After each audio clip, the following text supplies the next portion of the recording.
আচ্ছা, আজকে 12 এর এই যে থার্ড চ্যাপ্টার স্টার্ট করছে ইলেকট্রোকেমিস্ট্রি। তো এর আগে সেকেন্ড চ্যাপ্টার যে সলিউশন, এটা কিন্তু কমপ্লিট হয়ে গেছে। লেকচার 1, 2, 3 এবং 4, এই চারটা লেকচার এর লিংকও দেওয়া আছে, ডেসক্রিপশনে লিংক দেওয়া থাকবে। এবং একই সাথে 11 এরও একটি first chapter some basic concepts of chemistry, এটাও শেষ করেছি। ওই চ্যাপ্টারের উপরেও 4টা ভিডিও আছে, ডেসক্রিপশনে লিংক দেওয়া থাকবে। তো আজ আমাদের এই ইলেকট্রোকেমিস্ট্রি স্টার্ট করছি। আজ পড়াবো এই যে ইলেকট্রোকেমিক্যাল সেল। এর শুরুতেই ইলেকট্রোকেমিক্যাল সেল। আচ্ছা, এই চ্যাপ্টার সম্পর্কে হায়ার সেকেন্ডারির একটু কোশ্চেন প্যাটার্নটা একটু বলে দিই, তারপরে স্টার্ট করব। এমসিকিউ একটা থাকবে 1 নাম্বার, 1 নাম্বারের প্রশ্ন একটা থাকবে এবং 3 নাম্বারের প্রশ্ন। এতে নিউমেরিক্যাল প্রবলেম থাকতে পারে বা অন্য শর্ট কোশ্চেনও থাকতে পারে। তো ফার্স্ট স্টার্ট করছি ইলেকট্রোকেমিক্যাল সেল। ইলেকট্রোকেমিক্যাল সেল মানে যে ব্যবস্থার মাধ্যমে তড়িৎ শক্তিকে রাসায়নিক শক্তিতে বা রাসায়নিক শক্তিকে তড়িৎ শক্তিতে রূপান্তরিত করা হয়, তাকে ইলেকট্রোকেমিক্যাল সেল, তড়িৎ রাসায়নিক কোষ বলা হয়।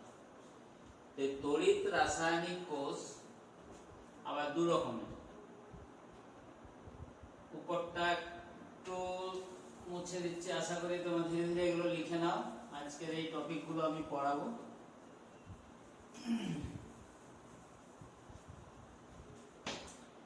ইলেকট্রোকেমিক্যাল সেল, ইলেকট্রোকেমিক্যাল সেল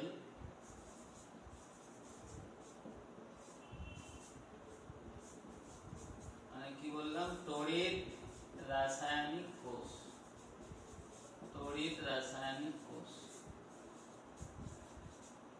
এর আবার দুটো ভাগ, একটা হচ্ছে গ্যালভানীয় কোষ আর একটা হলো তড়িৎ বিশ্লেষণ কোষ।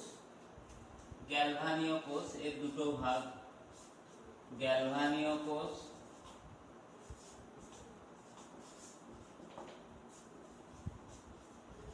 বা ভোল্টীয় কোষ এবং তড়িৎ বিশ্লেষণ কোষ, তড়িৎ বিশ্লেষণ কোষ। গ্যালভানীয় কোষ, তড়িৎ রাসায়নিক কোষ বললাম, এখানে তড়িৎ শক্তি রাসায়নিক শক্তিতে বা রাসায়নিক শক্তি তড়িৎ শক্তিতে রূপান্তরিত হয়। এখন গ্যালভানীয় কোষে এখানে রাসায়নিক শক্তি তড়িৎ শক্তিতে এবং তড়িৎ বিশ্লেষণ কোষ এখানে তড়িৎ শক্তি রাসায়নিক শক্তিতে রূপান্তরিত হয়। এই গ্যালভানীয় কোষের উদাহরণ হিসাবে আমরা পড়ব ড্যানিয়েল সেল। এই ড্যানিয়েল সেল এখানে আমরা শুরু করব। ড্যানিয়েল সেলের এই যে পিকচার, মানে গঠনটা যে নিচে দেওয়া আছে, এটা একটু এঁকে নাও। ড্যানিয়েল সেল সঙ্গে সঙ্গে এই ড্যানিয়েল সেল পড়ানোর সঙ্গে সঙ্গে আমাদের কিন্তু যতগুলো ডেসক্রিপশনে যা আছে এগুলো কিন্তু সব শেষ হয়ে যাবে। এই পিকচারটার ডেসক্রিপশন আমি যখন শেষ করব তখন এগুলো সব পড়ানো হয়ে যাবে।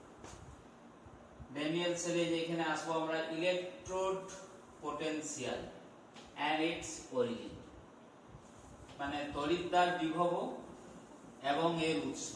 Electrode potential and its origin. Electrode পোটেনশিয়ালের আবার দুটো ভাগ আসবো, ভাগ পড়বো যে oxidation and reduction potential, oxidation and reduction potential, জারণ বিভব এবং বিজারণ বিভব।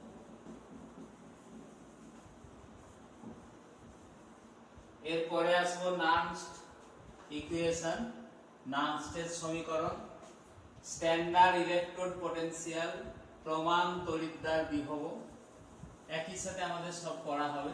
প্রমাণ তড়িৎদ্বার বিভব, স্ট্যান্ডার্ড হাইড্রোজেন ইলেকট্রোড, প্রমাণ হাইড্রোজেন তড়িৎদ্বার,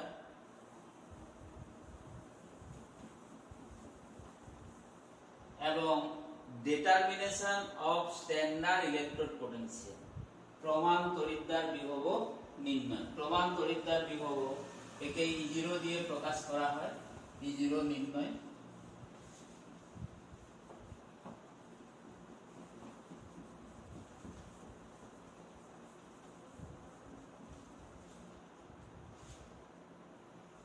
স্ট্যান্ডার্ড ইলেকট্রোড পোটেনশিয়াল, প্রমাণ তড়িৎদ্বার বিভব নির্ণয়।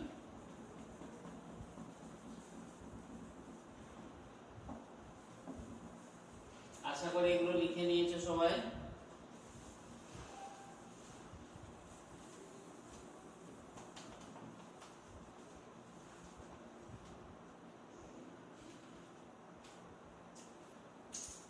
এই যে গ্যালভানীয় কোষ এর উদাহরণ হিসাবে আমরা শুরু করছি ড্যানিয়েল কোষ। ড্যানিয়েল কোষ, ড্যানিয়েল কোষ, এই যে ড্যানিয়েল সেল এর গঠন এখানে দেওয়া আছে। ড্যানিয়েল সেল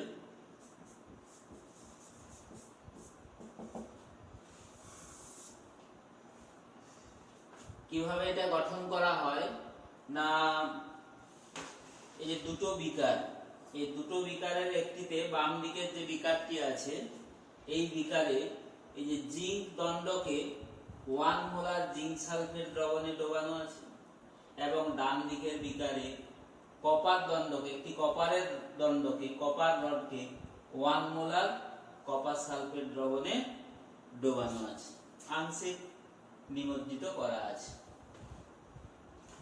এখন কিভাবে এখানে তাহলে তড়িৎ বিভবের সৃষ্টি হয়? আমরা এখানে এই শুধু বাম দিক এবং ডান দিকের এটা একটু আলাদা করে আবার করছি। এই গঠনটা তো থাকছেই, সহজভাবে একটু আলোচনা করছি। এই যে জিঙ্ক দণ্ডকে আমরা এখানে জিঙ্ক সালফেট দ্রবণে ডুবিয়ে রেখেছি। এটা হচ্ছে কি 1 মোলার ZnSO4 দ্রবণ, আর এটা হচ্ছে জিঙ্কের দণ্ড Zn, জিঙ্ক দণ্ড। এখন কোন ধাতুর দণ্ডকে ওই ধাতুরই কোন তড়িৎ বিশ্লেষ্যের দ্রবণে ডুবিয়ে রাখলে এখানে 3 রকমের কেস অ্যারাইজ করে। কেস 1, কেস 1টা কি না, এই ধাতুকে যখন ওই ধাতুর কোন তড়িৎ বিশ্লেষ্যের দ্রবণে ডুবিয়ে রাখা হয় তখন ধাতুর একটা দ্রবণ চাপ থাকে। এই ধাতুর দ্রবণ চাপকে, ধাতুর দ্রবণ চাপ ইকুয়াল টু আমরা ধরছি ক্যাপিটাল পি। ধাতুর দ্রবণ চাপ, electrolytic solution pressure, electrolytic solution pressure of metal equal to capital P. আর এই দ্রবণটির একটি অভিসারক চাপ থাকবে, মানে আয়ন সমন্বিত দ্রবণের অভিসারক চাপ, অভিসারক চাপ যেটা আমরা সলিউশন চ্যাপ্টারে পড়িয়েছি, অভিসারক চাপ, এইটা ইকুয়াল টু হচ্ছে স্মল পি। তো এক্ষেত্রে capital P greater than small P, অর্থাৎ যখন এই যে capital P greater than small P মানে ধাতুর দ্রবণ চাপ আয়ন সমন্বিত দ্রবণের অভিসারক চাপ অপেক্ষা বেশি হবে, তখন জিঙ্ক দণ্ড থেকে Zn2+ আয়ন এই দ্রবণে চলে আসে। তাহলে কি ঘটনাটা ঘটবে? এক্ষেত্রে জিঙ্ক দণ্ড থেকে বললাম Zn2+, Zn থেকে Zn2+ কখন তৈরি হবে না, জিঙ্ক দুটো ইলেকট্রন বর্জন করে Zn2+ এ পরিণত হবে এবং এই Zn2+ দ্রবণে চলে আসবে। তাহলে এখানে আমাদের তো এমনিতেই Zn2+ আর SO4 2- দ্রবণে কি আছে, আর দণ্ড থেকে Zn2+ আসার ফলে এই দ্রবণে Zn2+ আয়নের আধিক্য, 2+ আয়নের আধিক্য ঘটে। ওকে, আর জিঙ্ক কর্তৃক বর্জিত এই যে দুটি ইলেকট্রন, এইগুলো কিন্তু পাতে জমা। তাহলে ব্যাপারটা কি হবে এখানে একটু ক্লিয়ার করে দিচ্ছি। এটা মাঝখানে দ্বন্দ্বটা যদি রাখি তাহলে আরো ভালো বোঝা যাবে। মানে পাতটা হয়ে গেল নেগেটিভ, পাতটা হয়ে গেল নেগেটিভ। এই জিঙ্ক যে দুটো ইলেকট্রন বর্জন করছে, ওই ইলেকট্রন গুলো পাতে এসে জমা হচ্ছে, মানে পাতটা হয়ে যাচ্ছে নেগেটিভ। আর যখন এটা নেগেটিভ হয়ে যাচ্ছে, এই দ্রবণের Zn2+ আয়ন কি হবে না, এটা এই পাত দ্বারা আকৃষ্ট হবে, ফলে এই পজিটিভ আয়নগুলো এই জিঙ্ক ধাতুর পৃষ্ঠতলে জমা হবে। জিঙ্ক ধাতুর পৃষ্ঠতলে এবং পজিটিভ আয়নগুলো জমা হবে, ফলে জিঙ্ক ধাতুর পৃষ্ঠতল এবং দ্রবণের সংযোগস্থল দুটো বিপরীত আয়নের জন্য একটা বিভবের সৃষ্টি হবে। এই বিভবটাকেই বলা হচ্ছে তড়িৎদ্বার বিভব, মানে জিঙ্ক ধাতুর তড়িৎদ্বার বিভব। তাহলে এটা বোঝা গেল যে জিঙ্ক ধাতুর পৃষ্ঠতল এবং দ্রবণের সংযোগস্থলে দুটি বিপরীত আধান জনিত একটি দ্বিস্তর গঠনের মাধ্যমে, মানে এখানে electric double layer, electrical double layer, এই ইলেকট্রিক্যাল ডবল লেয়ার গঠিত হয় বলে এখানে তড়িৎ বিভবের সৃষ্টি হয়। এটাকে বলা হচ্ছে জিঙ্ক ধাতুর তড়িৎদ্বার বিভব। এইভাবে তাহলে এই যে এটাই হচ্ছে ইলেকট্রোড পোটেনশিয়াল। কেস 2, কেস 2 কি না, কেস 2টা হচ্ছে এই যে বললাম এখানে কোন ধাতুর পাতকে ওই ধাতুরই আয়ন সমন্বিত কোন তড়িৎ বিশ্লেষ্যের দ্রবণে ডুবিয়ে রাখলে তিন ধরনের কেস ঘটতে পারে, কেস 1, কেস 2, কেস 3। কেস 1টা হলো, কেস 2 হচ্ছে যদি small p greater than capital P হয়, অর্থাৎ দ্রবণের অভিসারক চাপ, এই কেস 1, কেস 2, অর্থাৎ স্মল p গ্রেটার দেন যদি p হয়, মানে দ্রবণের অভিসারক চাপ যদি ধাতুর দ্রবণ চাপ অপেক্ষা বেশি হয়, তাহলে আচ্ছা এটা কি অসমোটিক প্রেসার, ইংলিশটা হচ্ছে অসমোটিক প্রেসার।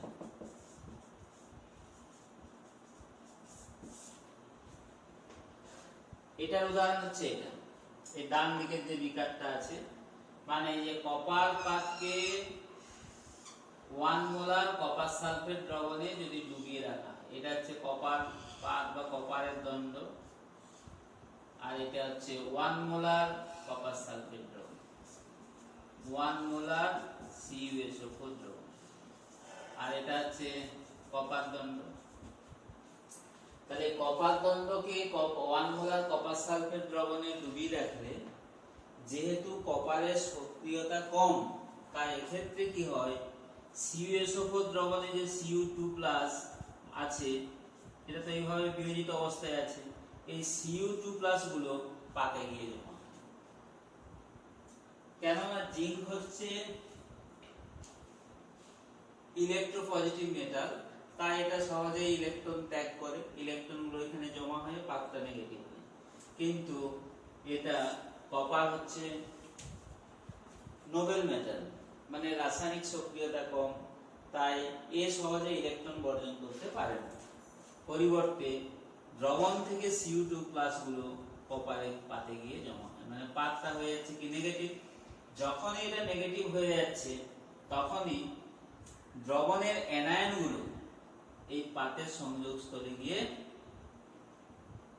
মানে পাতের পৃষ্ঠতল দ্বারা আকৃষ্ট হয়, অর্থাৎ কপার ধাতুর পৃষ্ঠতল এবং দ্রবণের সংযোগস্থলে একটি দ্বিস্তর আধানজনিত, দুটি বিপরীত আধানজনিত একটি দ্বিস্তর গঠিত হয়। অর্থাৎ এখানেও এই ইলেকট্রিক্যাল ডবল লেয়ার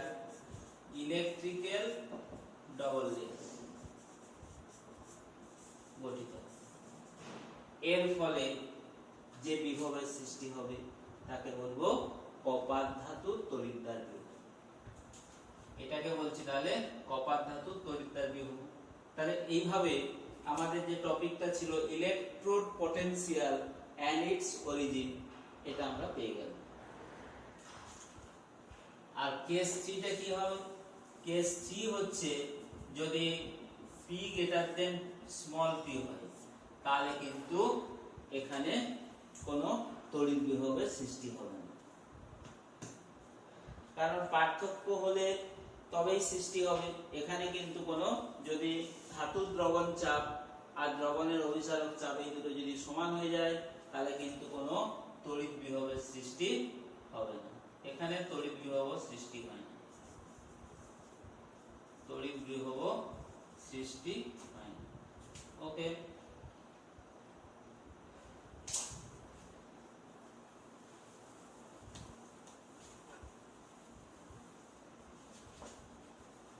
আমাদের কিন্তু এই ড্যানিয়েল কোর্সটা এখনো সম্পূর্ণ হয়নি, এটাই আমরা বোঝাবো, সেজন্য ওটা থাকবে। ওটা আমরা পার্ট পার্ট করে এক একটা অংশ আমরা কিন্তু বোঝাচ্ছি।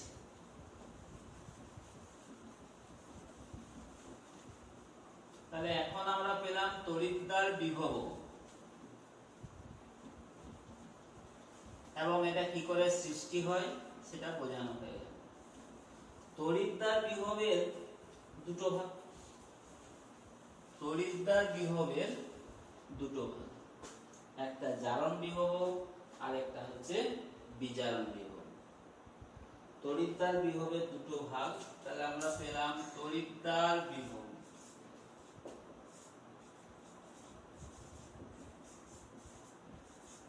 ইলেকট্রোড পোটেনশিয়াল,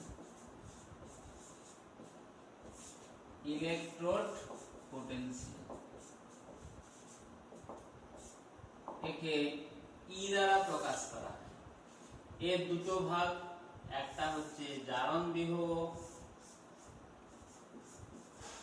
অক্সিডেশন পোটেনশিয়াল, এবং বিজারণ বিভব,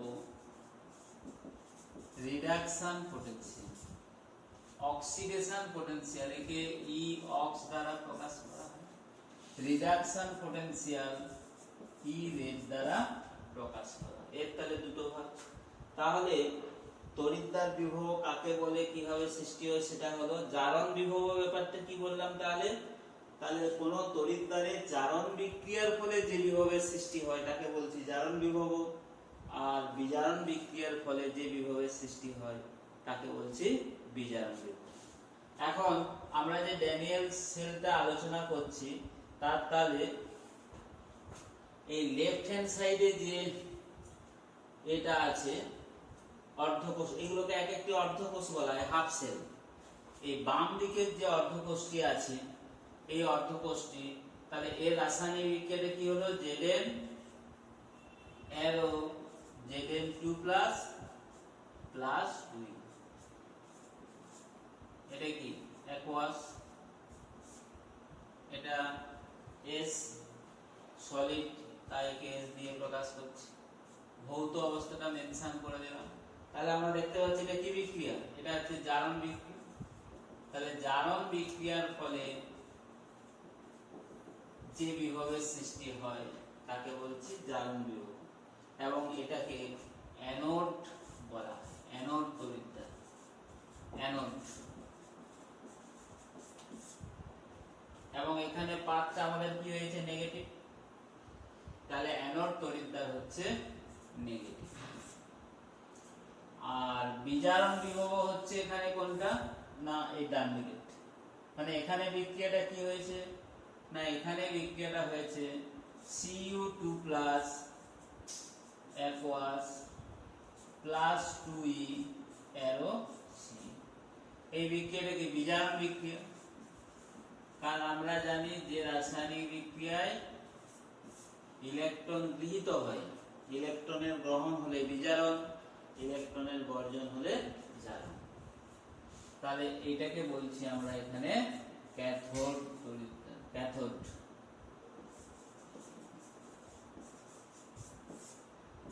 ক্যাথোড মানে পজিটিভ। এক্ষেত্রে তড়িৎ বিশ্লেষণের কিন্তু উল্টো কনসেপ্ট, এটা মাথায় রাখতে হবে। গ্যালভানীয় কোষ আর তড়িৎ বিশ্লেষণ কোষ, এখানে একটু ডিফারেন্সটা আমি আলোচনা করে দিচ্ছি। যে গ্যালভানীয় কোষে রাসায়নিক শক্তি তড়িৎ শক্তিতে রূপান্তরিত হয়, আর তড়িৎ বিশ্লেষণ কোষে তড়িৎ শক্তি রাসায়নিক শক্তিতে রূপান্তরিত হয়। গ্যালভানীয় কোষে অ্যানোড হচ্ছে নেগেটিভ, ক্যাথোড হলো পজিটিভ।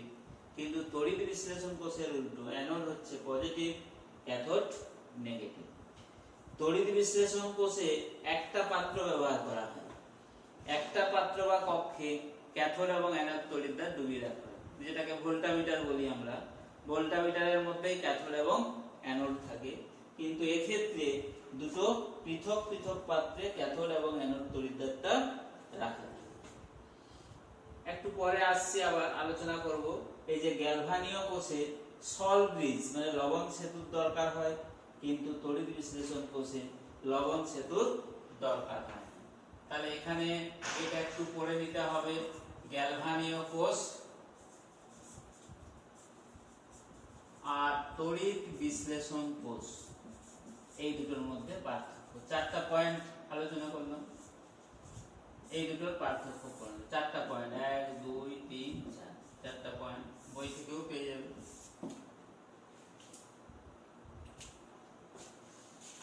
এখন আসছে এই যে ড্যানিয়েল কোষ বললাম, এর হচ্ছে রিপ্রেজেন্টেশন। তাহলে আমাদের সুবিধা হবে, একটু রিপ্রেজেন্টেশনটা বলে দিই, তাহলে আমাদের সুবিধা হবে। কিভাবে এই ড্যানিয়েল কোষকে আমরা রিপ্রেজেন্ট করব, মানে গ্যালভানীয় কোষের সাংকেতিক প্রকাশ।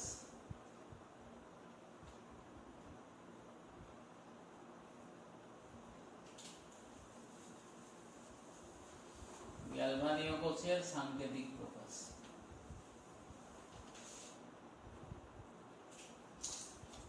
সাংকেতিক প্রকাশ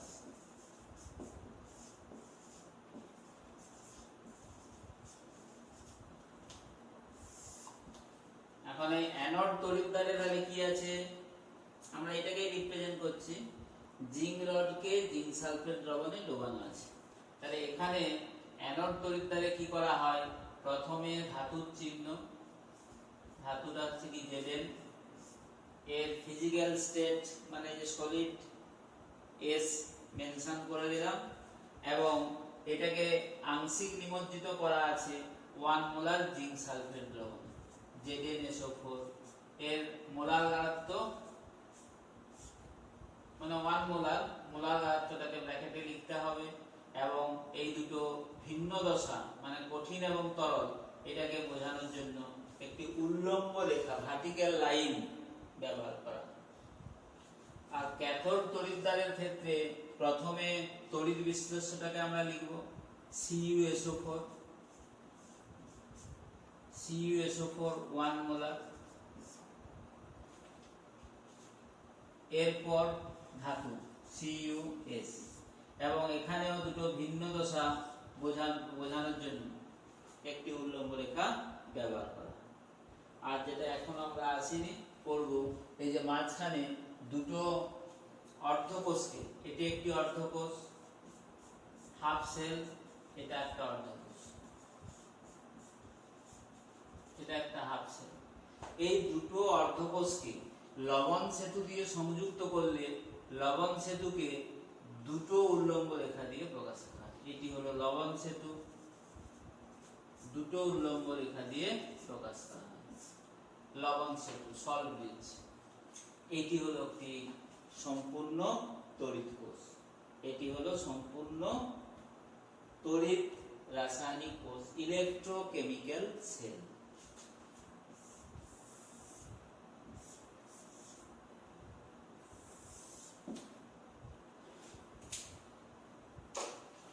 যার মধ্যে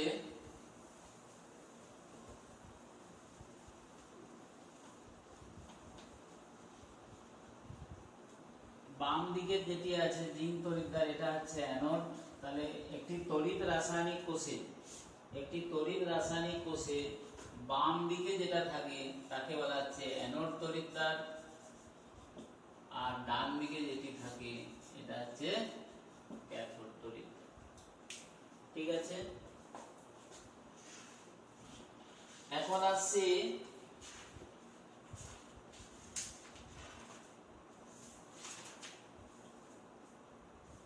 নানস্টের সমীকরণ। নানস্ট সমীকরণ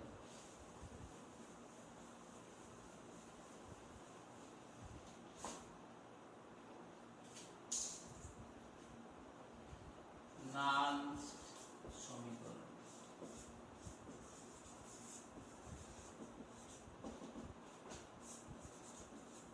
নানস্ট ইকুয়েশন।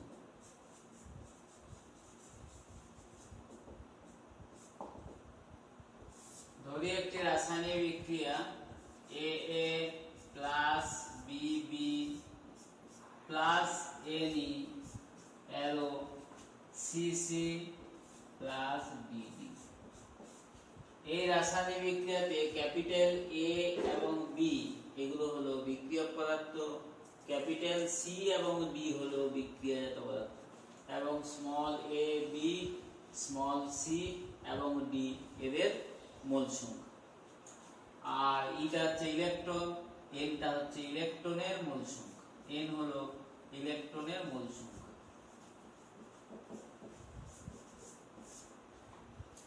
এখন এই রাসায়নিক বিক্রিয়াতে নানস্ট সমীকরণ, যার প্রমাণ নেই, তোমাদের মনে রাখতে হবে যে কোন একটি রাসায়নিক বিক্রিয়াতে নানস্ট সমীকরণ, আমরা নানস্ট সমীকরণ কিভাবে লিখব না, এখানে E cell equal to E0 cell minus RT by NF ln minus RT by NF ln C বিক্রিয়াত পদার্থের সক্রিয় ভর, মানে C এর সক্রিয় ভর to the power C, D এর সক্রিয় ভর to the power D by এর সক্রিয় ভর to the power A, B এর সক্রিয় ভর টু দি পাওয়ার B। এইভাবে আমরা করব। এখন E সেল, যেখানে E সেল হলো কি, E সেলটা হচ্ছে তড়িৎদ্বার বিভব, কোষটির তড়িৎদ্বার বিভব E0 সুপারস্ক্রিপ্টে 0 মানে এটা প্রমাণ তড়িৎদ্বার বিভব, RT by NF ln, n টা হচ্ছে ইলেকট্রনের মোল সংখ্যা, F ইকুয়াল টু ফ্যারাডে, আর হচ্ছে সর্বজনীন গ্যাস ধ্রুবক ইউনিভার্সাল গ্যাস কনস্ট্যান্ট, T হচ্ছে কেলভিন স্কেলে টেম্পারেচার, আর এগুলো তো এই যে এদের বিক্রিয়া পদার্থ C D E A B, এই যে থার্ড ব্র্যাকেটের মধ্যে এগুলো হচ্ছে সক্রিয় ভর, এই থার্ড ব্র্যাকেট এটা হচ্ছে সক্রিয় ভর, অ্যাক্টিভ মাস বা সক্রিয়তা, এগুলো দিয়ে প্রকাশ করা। এখন এটা হলো তাহলে ড্যানিয়েল সেলের পিকচার, আর এটি হলো ড্যানিয়েল সেলের সাংকেতিক প্রকাশ, এটি আমাদের লাগবে। তো এখানে জায়গা দরকার বলে মুছে দিচ্ছি আপাতত, গঠনটা থাক, ওটা তো বারবার রাখতে পারবো না।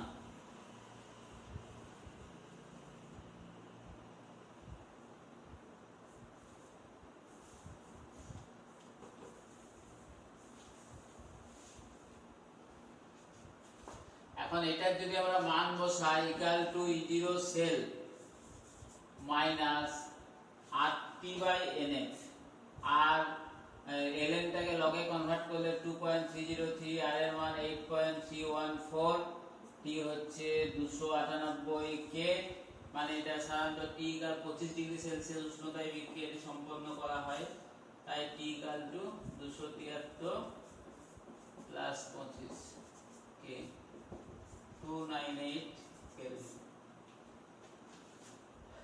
বাই NF, F হলো 96500 কুলম্ব, আর এটা হচ্ছে যা আছে থাকলো।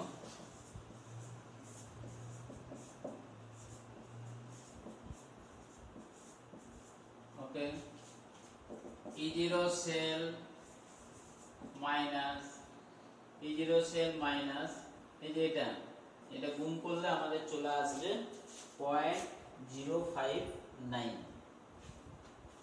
মাইনাস 0.059 বাই NF, F এর মান বসিয়ে দিচ্ছি n, আর তখন ln টা কিন্তু যখন এটা বসিয়ে দিচ্ছি, সরি এখানে লেখা হয়নি, এখানে লগটা থাকবে, log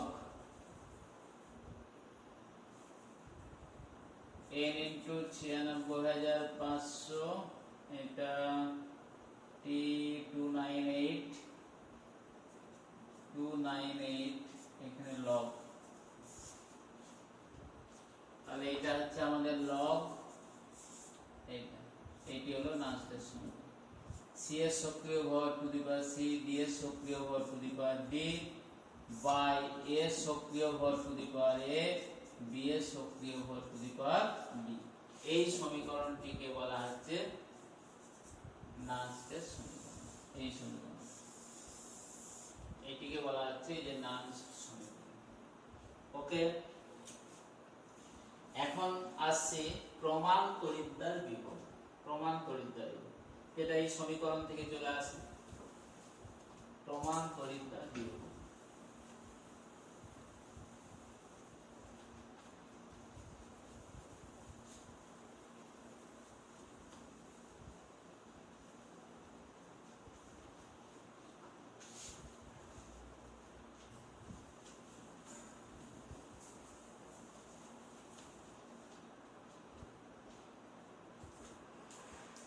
প্রমাণ তড়িৎদ্বার বিভব,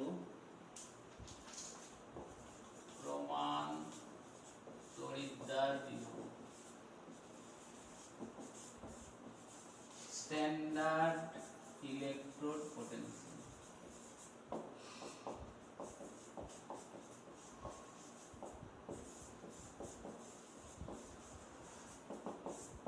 এটাকে E0 দ্বারা প্রকাশ করা, E0 সমীকরণে নান্সট সমীকরণে E0 সেল, এটি হলো কোষের প্রমাণ তড়িৎদ্বার বিভব। তাহলে এটা আমরা পেয়ে যাচ্ছি, এই যে নান্সটের সমীকরণ আছে এটা রেখেছি এই জন্য, এই সমীকরণ থেকে আমরা ডেফিনেশনটা পেয়ে যাব। এখানে কি ছিল, C এর সক্রিয় ভর to the power C, D এর টু দি পাওয়ার D এর সক্রিয় ভর to the power A, B এর সক্রিয় ভর টু দি পাওয়ার B। এখন এইগুলো যদি 1 হয়, C, D, A, B, এইগুলো সক্রিয় ভর যদি সবগুলো সক্রিয় ভর যদি 1 হয়, তাহলে log 1 এর মানটা হবে 0, অর্থাৎ তখন E cell equal to E0 cell. এটা কত না 25 ডিগ্রি সেলসিয়াস উষ্ণ। তাহলে ডেফিনেশনটা আমরা এখান থেকে পেয়ে যাচ্ছি, অর্থাৎ কোন তড়িৎদ্বার বিক্রিয়ায় অংশগ্রহণকারী এই যে উপাদানগুলো, এদের সক্রিয় ভর যদি 1 হয়, তাহলে ওই 25 ডিগ্রি সেলসিয়াস উষ্ণতায় কোষের যে তড়িৎদ্বার বিভব তাকে প্রমাণ তড়িৎদ্বার বিভব বলা হয়। এখন IUPAC সিস্টেম অনুসারে, মানে ইউপ্যাক রীতি অনুসারে, E0 সেলটাকে, E0 সেল মানে যেটি প্রমাণ তড়িৎদ্বার বিভব, এটাকে আমরা প্রমাণ বিজারণ বিভব দ্বারা প্রকাশ করি। প্রমাণ বিজারণ বিভব, স্ট্যান্ডার্ড রিডাকশন পোটেনশিয়াল। অর্থাৎ এই চ্যাপ্টারে আমরা E0 সেল যেটা ব্যবহার করব সেটা হচ্ছে স্ট্যান্ডার্ড রিডাকশন পোটেনশিয়াল। ওকে,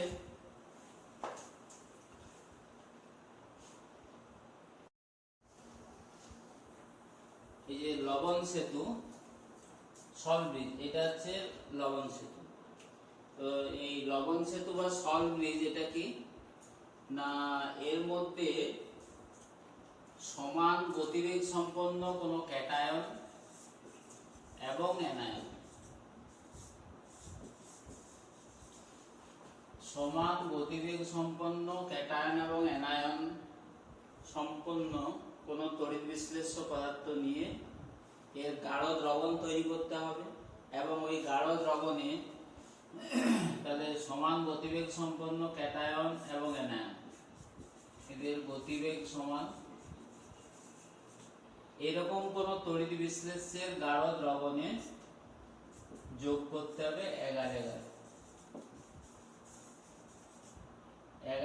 যোগ করে এটাকে হিট করতে হবে, হিট করার পর ঠান্ডা করতে হবে। তাহলে এই যে পদার্থটা এটা জমে গিয়ে জেলির মতো, জেলির ন্যায় একটা থকথকে কঠিন পদার্থে পরিণত হবে। এটাকে এরকম একটা কাচের এরকম ইউটিউবের মধ্যে রাখা হয়, এটাকেই বলা হচ্ছে, এই সিস্টেমটাকেই বলা হচ্ছে সলভেন্ট। তাহলে সমান গতিবেগ সম্পন্ন ক্যাটায়ন এবং অ্যানায়ন সমন্বিত কোনো তড়িৎ বিশ্লেষ্যের গাঢ় দ্রবণে 11 যোগ করে দ্রবণটিকে উত্তপ্ত করার পর ঠান্ডা করলে এটা জেলির মতো জমে গিয়ে কঠিনে পরিণত হয়। এই সিস্টেমটাকে বলা হচ্ছে সলভেন্ট। তো এই যে দুটি অর্ধকোষ, ড্যানিয়েল সেলে যে দুটি হাফ কোষ ছিল, হাফ সেল মানে একটা Zn2+ আর একটা Cu2+, Cu, এই যে দুটো অর্ধকোষ ছিল, এই দুটো অর্ধকোষকে কানেক্ট করার জন্য সলব্রিজ ব্যবহার করা হয়। লবণ সেতু কিন্তু কোশ্চেন আছে, ইম্পর্টেন্ট, এটা কি করতে হবে। এতে তড়িৎ বিশ্লেষ্য রূপে ব্যবহার করা হয় KCl, NH4Cl, NH4NO3 ইত্যাদি।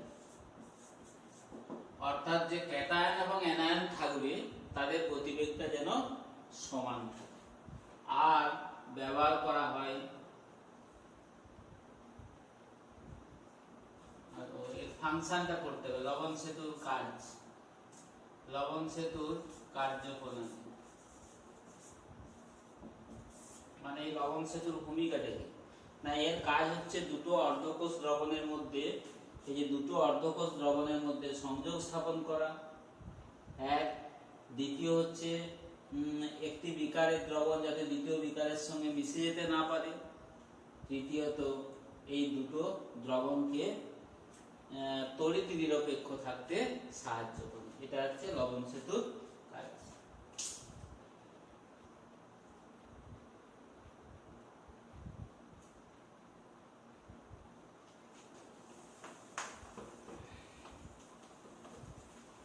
এরপর আসছি প্রমাণ হাইড্রোজেন তড়িৎদ্বার।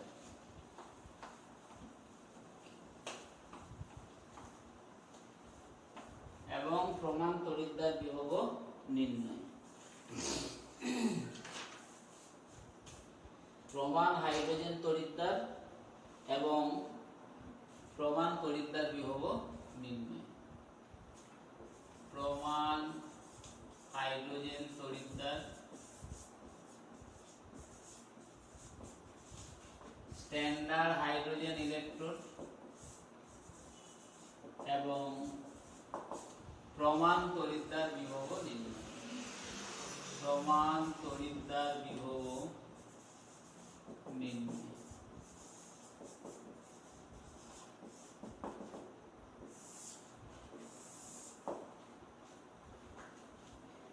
এখন ড্যানিয়েল সেলে আমরা যেটা করলাম, কোন ধাতব দণ্ড এবং ওই ধাতুরই আয়ন সমন্বিত কোন তড়িৎ বিশ্লেষ্যের দ্রবণে ওই দ্বন্দ্বটিকে আংশিক নিমজ্জিত রাখতে হবে, তাহলে এক একটি অর্ধকোষ গঠিত হয়।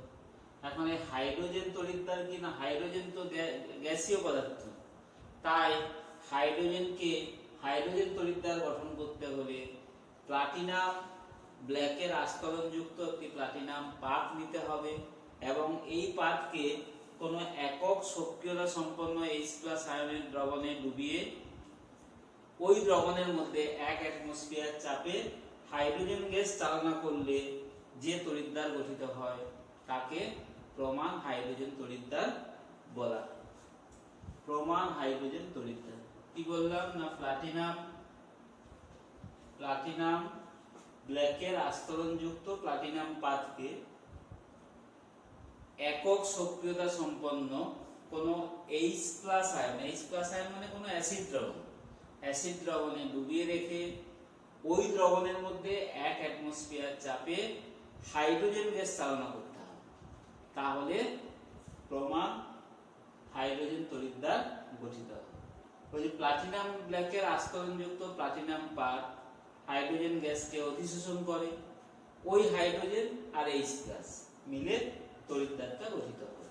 তো এর সাংকেতিক প্রকাশ পিটি উল্লম্ব রেখা H2 1 অ্যাটমসফিয়ার উল্লম্ব রেখা H+।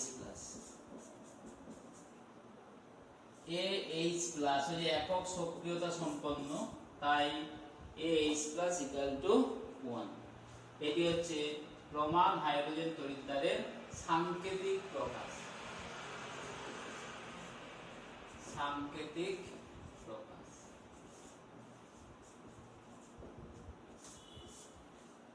এখন এটি যদি অ্যানোড হিসেবে ব্যবহার করা হয় তাহলে এক রকমের রাসায়নিক বিক্রিয়া হবে। অ্যানোড হিসাবে যদি ব্যবহৃত হয়, অ্যানোড হিসাবে যদি ব্যবহৃত হয় তাহলে কি হবে? জারণ হবে। তখন জারণ বিক্রিয়া মানে ½ H2H+, এটি হলো জারণ বিক্রিয়া, ½ H2 থেকে H+। আমরা এই শর্তগুলো লিখব।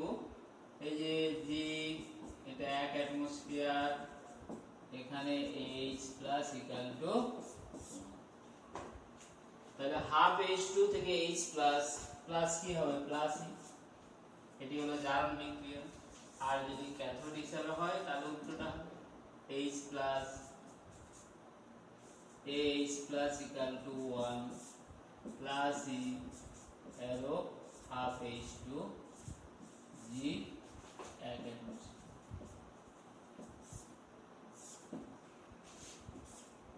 এটি হলো প্রমাণ হাইড্রোজেন তড়িৎদ্বারের সাংকেতিক প্রকাশ। এটা যখন অ্যানোড হিসেবে ব্যবহার হবে এই বিক্রিয়া ঘটবে, ক্যাথোড হিসেবে ব্যবহার হলে এই বিক্রিয়া ঘটবে। এখন হাইড্রোজেন যেহেতু অধাতু, কিন্তু অধাতু হলেও হাইড্রোজেন ধাতুর মতো আচরণ করে, এটি হাইড্রোজেনের ইলেকট্রোপজিটিভ ক্যারেক্টার আছে, তাই এরপরে যে আমরা পড়ব ধাতুর সক্রিয়তা শ্রেণী, তোমরা নিচু ক্লাসে পড়েছো ধাতুর সক্রিয়তা শ্রেণী, এখানে আমরা পড়ব এটাকে ধাতুর তড়িৎ রাসায়নিক শ্রেণী। তড়িৎ রাসায়নিক শ্রেণী বা তড়িৎ বিভব শ্রেণী, ওই তড়িৎ বিভব শ্রেণীতে হাইড্রোজেনকে স্থান দেওয়া হয়েছে। তো কোনো অর্ধকোষের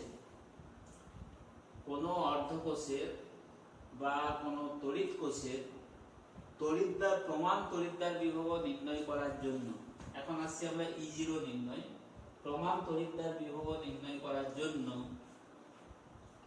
ওই অর্ধকোষটিকে প্রমাণ হাইড্রোজেন তড়িৎদ্বারের সঙ্গে পরিবাহী তার দিয়ে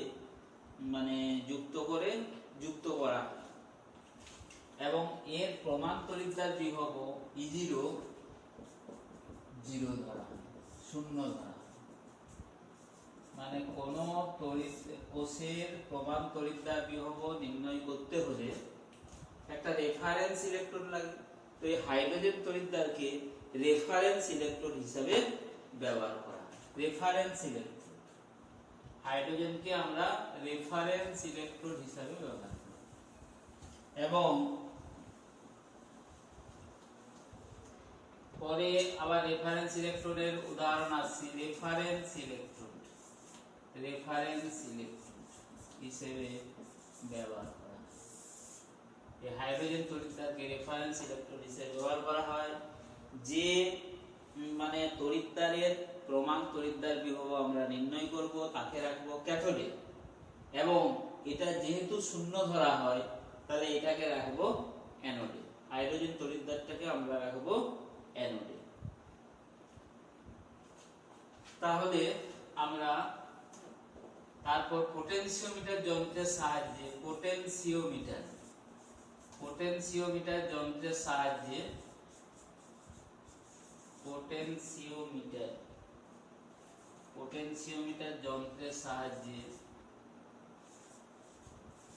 E0 নির্ণয় করা। এই যন্ত্রের সাহায্যে E0 নির্ণয় করা।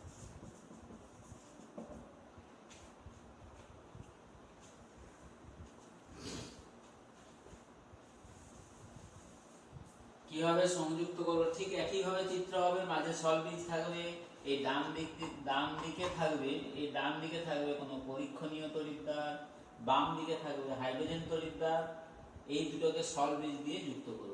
এর সাংকেতিক প্রকাশকারী কি হবে, হাইড্রোজেনটা যেহেতু অ্যানোড হিসেবে ব্যবহার করা হচ্ছে, তাহলে আমরা লিখব H2, এই যে Pt H2 1 ATM H plus AH plus equal to 1। এটা হচ্ছে লেফট সাইডে থাকবে, এইখানে সলব্রিজ আর এইখানে হবে পরীক্ষণীয় তড়িৎ, মানে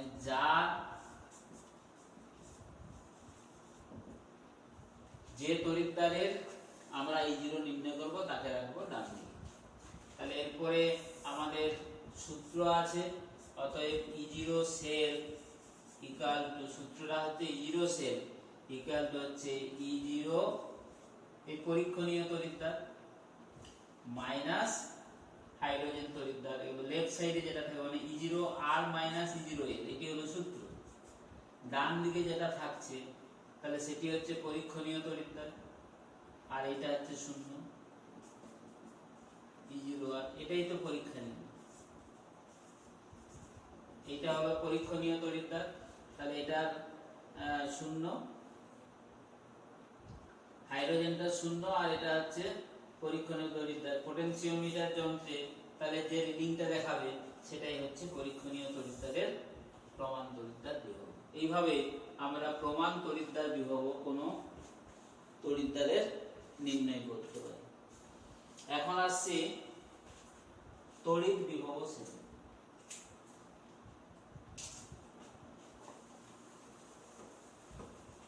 তড়িৎ বিভব শ্রেণী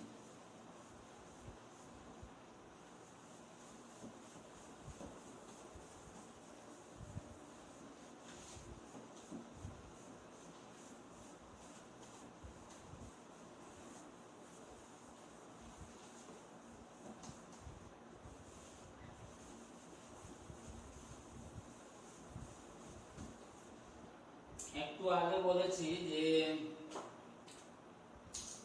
কোন কোষের প্রমাণ তড়িৎদ্বার বিভব বলতে প্রমাণ বিজারণ বিভবকেই বোঝায়। এটা হচ্ছে তড়িৎ বিভব শ্রেণী, তড়িৎ বিভব শ্রেণী বা তড়িৎ রাসায়নিক শ্রেণী। Electro potential series, electro potential series और इलेक्ट्रोकेमिकल सीरीज, इलेक्ट्रोकेमिकल सीरीज।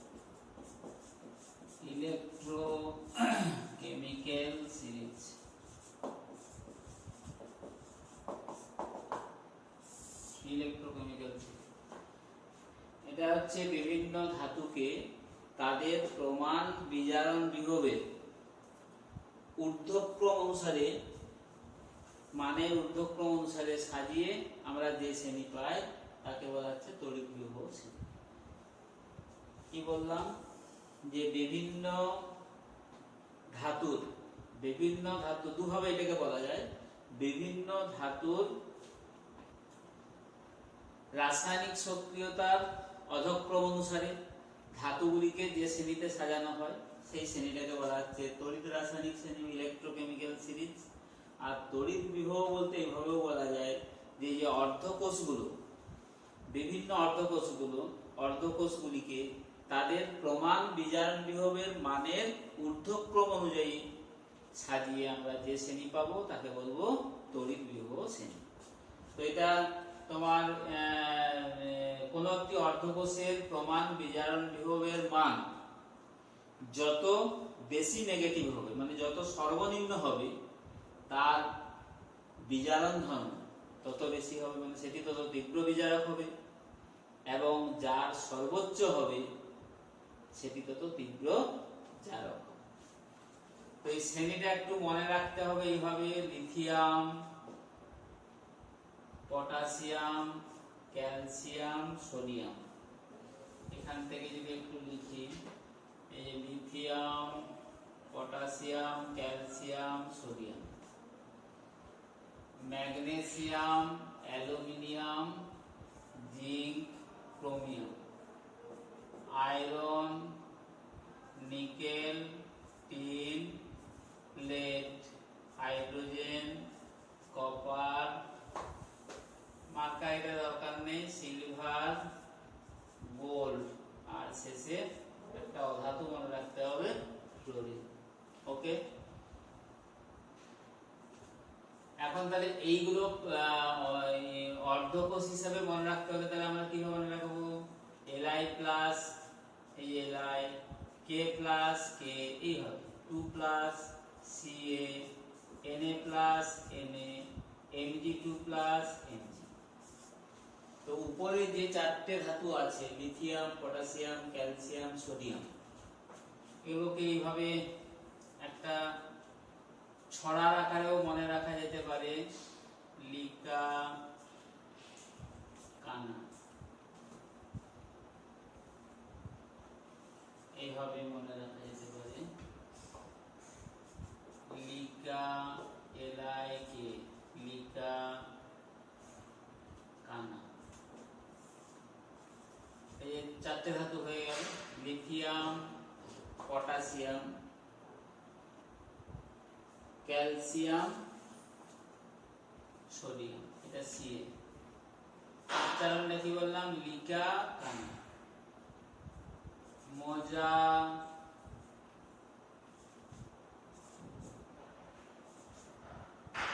করে, মজা করে,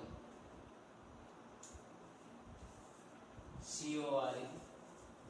তাহলে ম্যাগনেসিয়াম, অ্যালুমিনিয়াম,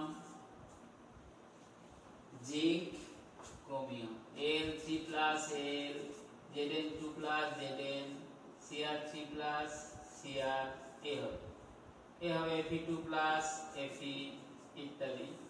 এভাবে চলে আসছি আমরা ফ্রান্স। ফ্রান্স উচ্চারণটা হবে ফ্রান্স, এসটা এখানে, ফ্রান্স উচ্চারণটা এইভাবে করতে হবে, ফ্রান্স।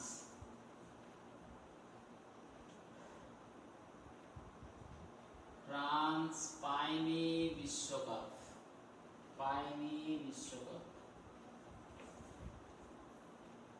পায়নি বিশ্বকাপ।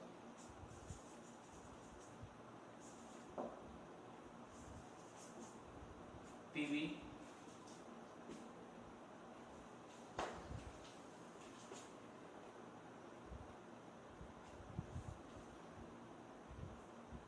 হাইড্রোজেন, তারপরে হাইড্রোজেন, কপার, সিলভার, গোল্ড, আয়রে কপার, আয়রে কপার,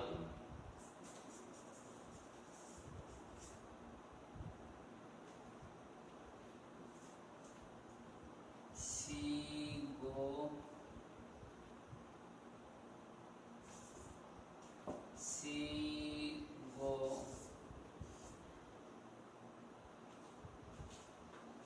ক্লোরিনটা এমনি মনে রাখতে হবে, বা এটা দরকার নেই, এই মার্কার এটা এখানে লাগছে না, তো এইভাবে এমনি মনে রেখে দাও, ঠিক আছে।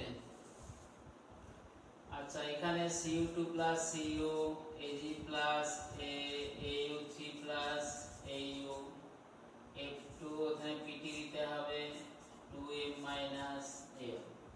তাহলে আমরা দেখতে পাচ্ছি সব থেকে উপরে আছে লিথিয়াম, সব থেকে উপরে আছে লিথিয়াম। এর প্রমাণ বিজারণ বিভবের মান সব থেকে কম, একটা মান হয়তো মুখস্থ রেখে দিলে -3.05 G। এইভাবে এই প্রমাণ বিজারণ বিভবের মানটা এর সব থেকে কম, তার মানে এটি হলো তীব্র বিজারক। লিথিয়াম হচ্ছে তীব্র বিজারক, মানে strong reducing agent, strong reducing agent. এবং সব থেকে নিচে আছে এর প্রমাণ বিজারণ বিভব সব থেকে বেশি +2.87 ভোল্ট, এবং এটি হলো strong oxidising agent, strong oxidising agent. আর এইখানটাতে আছে হাইড্রোজেন। তাহলে হাইড্রোজেনকে প্রকাশ করলে আমরা কিভাবে করব? হাইড্রোজেনকে করলে আমরা এই যে পিটি একটু আগে যেমন করলাম, পিটি H2H+, এইটার E0 সমান হচ্ছে 0। এইটাকে 0 ধরা হয়, এর রেসপেক্টে এইগুলোর মানটা হচ্ছে সব পজিটিভ, এগুলো সব পজিটিভ ভ্যালু, আর এগুলো সব নেগেটিভ, সব নেগেটিভ। অর্থাৎ এই তড়িৎ রাসায়নিক শ্রেণীতে বা তড়িৎ বিভব শ্রেণীতে হাইড্রোজেনের উপরে যেগুলো আছে এগুলো হচ্ছে তীব্র বিজারক, আর নিচেরগুলো হচ্ছে তীব্র জারক। এবং যার বিজারণ বিভব যত বেশি নেগেটিভ হবে সেটি হলো তীব্র বিজারক, যার যত বেশি পজিটিভ হবে সেটা হচ্ছে তত তীব্র জারক। ওকে,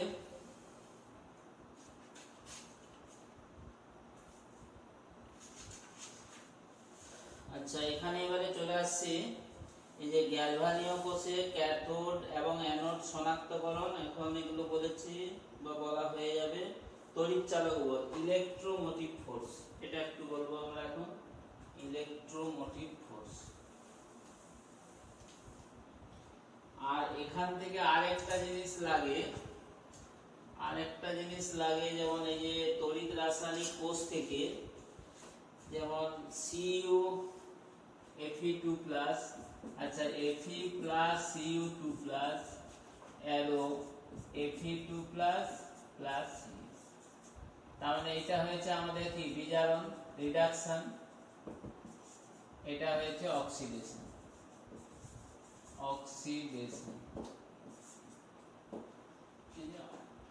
অক্সিডেশন নাম্বার এখানে ডিক্রিজ হয়েছে তাই অক্সিডেশন, এখানে অক্সিডেশন নাম্বার ডিক্রিজ তাই রিডাকশন। এখন এগুলোতে আছে এই বিক্রিয়াটি ঘটবে কি ঘটবে না, এটা কি বিক্রিয়াটা কি স্বতঃস্ফূর্ত, এরকম প্রশ্ন আছে। স্বতঃস্ফূর্ত ভাবে ঘটে না ঘটে না, আমাদের দেখতে হবে এইভাবে এই ধরনের প্রশ্নে দেখতে হবে এই তড়িৎ বিভব শ্রেণীতে দুটোর পজিশন, আয়রন আর এখানে আছে কপার। তাহলে আমরা দেখতে পাচ্ছি আয়রনটা উপরে আছে, কপার আছে নিচে। তাই যে যত এই শ্রেণীতে যে যত উপরে থাকবে সে হচ্ছে তত তীব্র বিজারক, মানে স্ট্রং রিডিউসিং এজেন্ট। কাকে বলে না, এটা হচ্ছে তাহলে কপার অপেক্ষা আয়রন স্ট্রং রিডিউসিং এজেন্ট, মানে তীব্র বিজারক দ্রব্য, স্ট্রং রিডিউসিং এজেন্ট।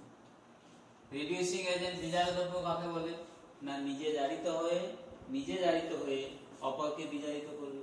তাহলে এখানে আমরা দেখছি আয়রন এই যে নিজে অক্সিডাইজ হয়ে এটাকে রিডিউস করেছে, তাই এই বিক্রিয়াটি স্বতঃস্ফূর্তভাবে ঘটে। কিন্তু যদি উল্টোটা হয়, উল্টো বিক্রিয়াটা যদি হয় তাহলে বলবো এই বিক্রিয়াটা ঘটবে। উল্টো বিক্রিয়াটা মানে এটা, এই যে Cu plus Fe2+, Fe plus Cu2+, এটা কি ঘটবে? বলবো এটা ঘটবে। তাহলে এই তড়িৎ বিভব শ্রেণী থেকে এই রকমের প্রশ্ন আসে, বা এটা এর অ্যাপ্লিকেশন আমরা আবার যখন মেটালার্জি পড়বো, মানে ধাতুবিদ্যা, তখনও এটার অ্যাপ্লিকেশন আছে, কাজে লাগবে, পড়া হবে। এখন আসছে যে electromotive force.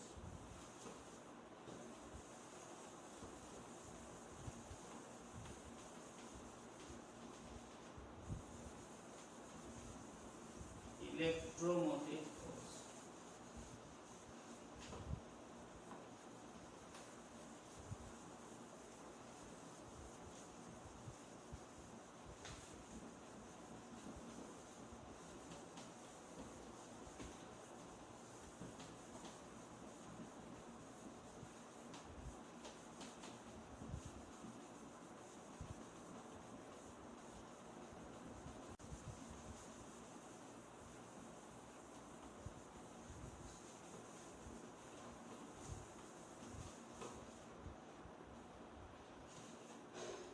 Electromotive force, electromotive force, তড়িৎ চালক বল।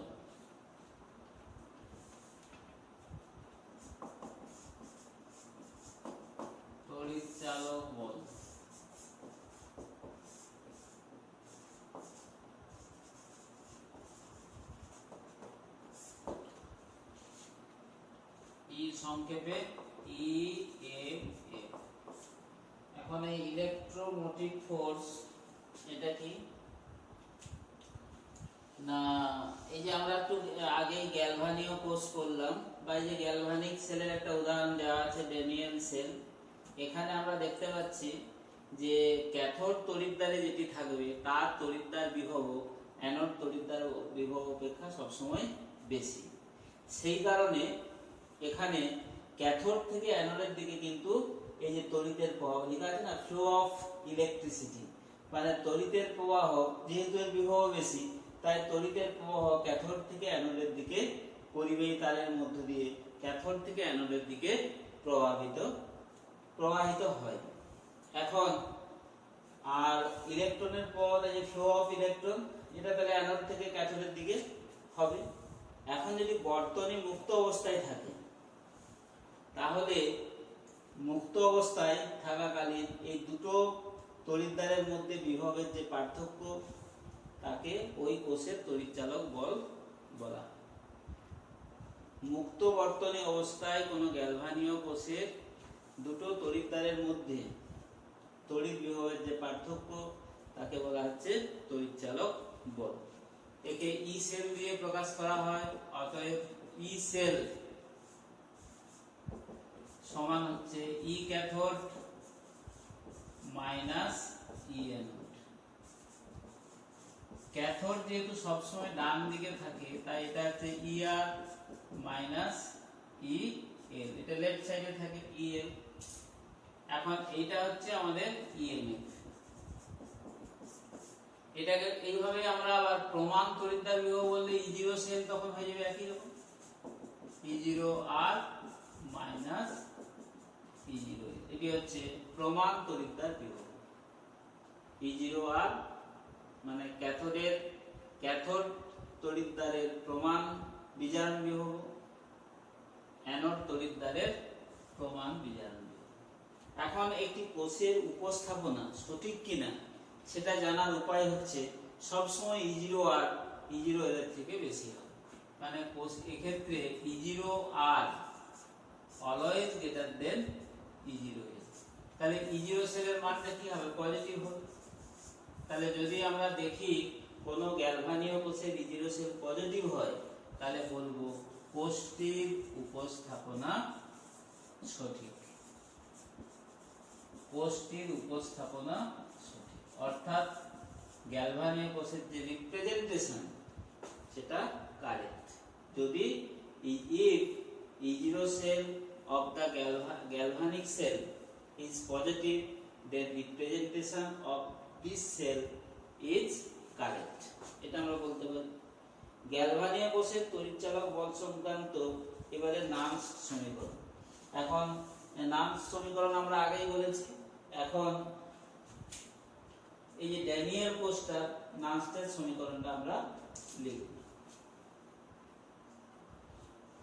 ড্যানিয়েল সেলের পিকচারটা আমাদের কিন্তু এখন আছে, এর সাংকেতিক প্রকাশও করেছিলাম, কিন্তু এখানে তোমাদের খাতায় লেখো থাকবে, মুছে দিয়েছি, আরেকবার করছি, তাহলে এখানে আমরা নামসের সমীকরণটা লিখে নিতে পারি।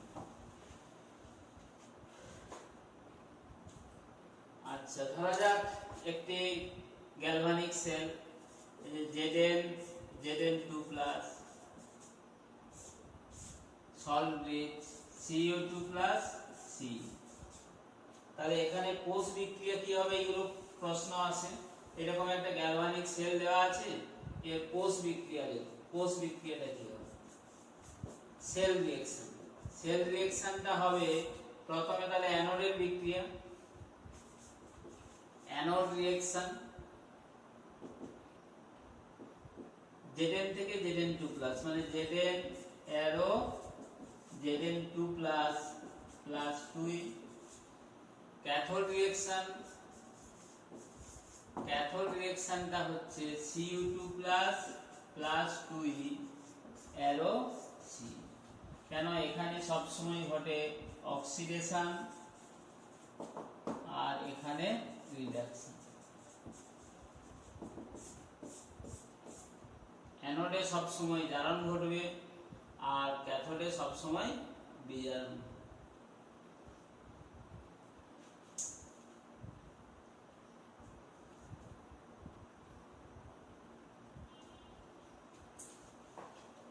এখন এইখানে এরপরে দুটো বিক্রিয়াকে যোগ করতে হবে। যোগ করার সময় আমাদের একটা জিনিস খেয়াল রাখতে হবে, এর বাম দিকে আর ডান দিকে, বাম দিকে ডান দিকে ইলেকট্রন সংখ্যা যেমন সমান থাকে। সমান যদি না থাকে তাহলে সমান করে নিতে হবে। এক্ষেত্রে সমান আছে তাই এটা কেটে গেল।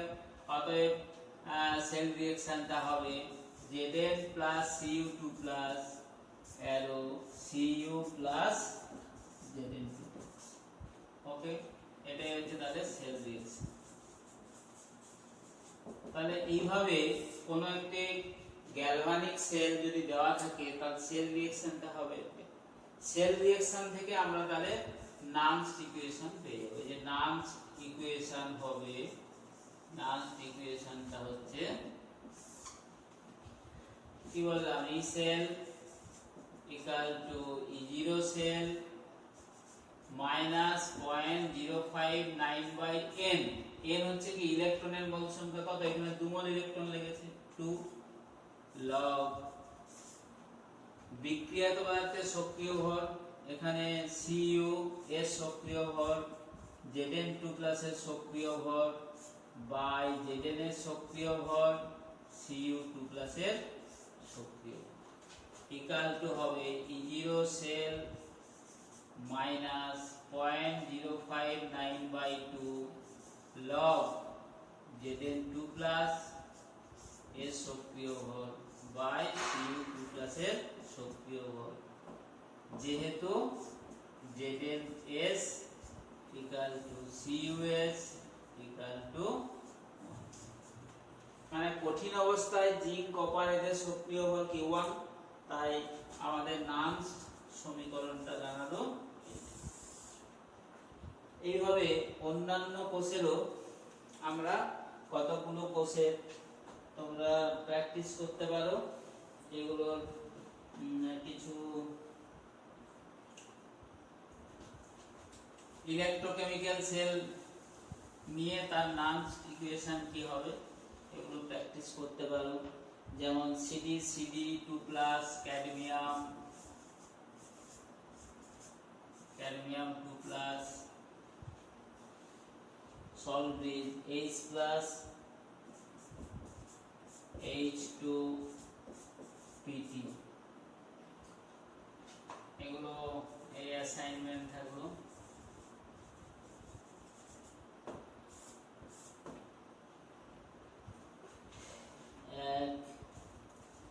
Cu2+,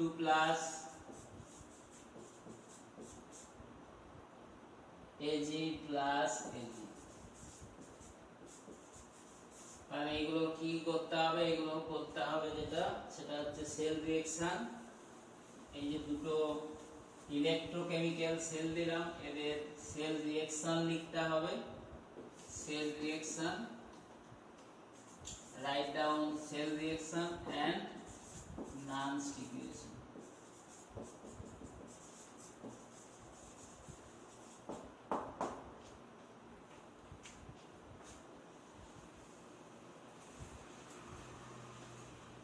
এখন আসছে